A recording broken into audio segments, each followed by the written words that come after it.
What's up, everyone? Hope you had a great Thanksgiving. I was talking with a good friend of mine this past weekend, Brian Groeschel.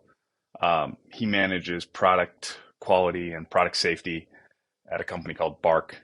Um, Bark manufactures pet toys and offers a really popular subscription I'm sure everyone's heard of called BarkBox.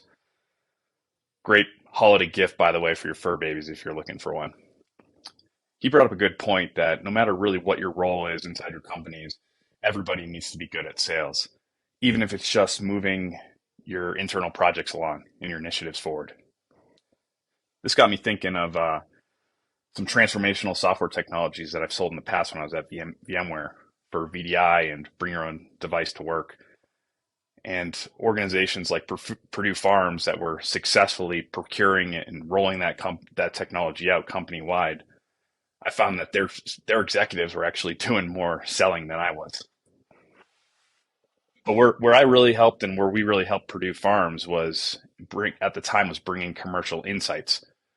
During an executive briefing, we highlighted some sustainable, unique strengths for our mobility and VDI platform built on top of our industry leading hypervisor. These technologies were built from the ground up to work really well together on any device. We then shared some insights from other customers that had reduced the cost per user across their entire organization, as well as improved user experience. This really hit a nerve with the Purdue executives because they were actually struggling with attracting young top talent to their organization, and the devices that they were giving their interns weren't actually getting them excited to work there. So how do you build commercial insight? Well, here are 5 questions to get you started. What are your sustainable, unique strengths? Of those, what are underappreciated by your customers? What is it that the customer fails to understand about their business that leads them to underappreciate your unique strengths? What would you have to teach the customer to value that ability even more? And finally, what type of evidence would you need to back this up? So here at Arista, here's I guess at Arista Networks, here's some messaging that I'm using with my customers. I'd love to get your feedback on it. So I'd like to talk to you today about our findings from our research about the true cost of operating an enterprise network. We're finding that in almost all companies we work with, they're having the same issue.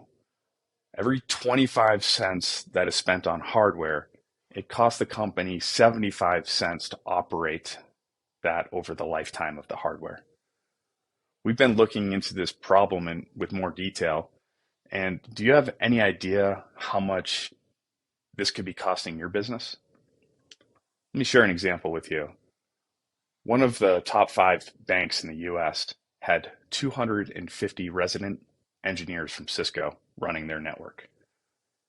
They since have migrated over to Arista and now only have 30 Arista resident engineers operating the same size network. That's an 88% reduction in operating costs. Can you imagine how much a full-time Cisco resident engineer must cost? I get it. You probably don't have 250 network engineers working at your company and supporting your network, but maybe you have 25 or maybe even less.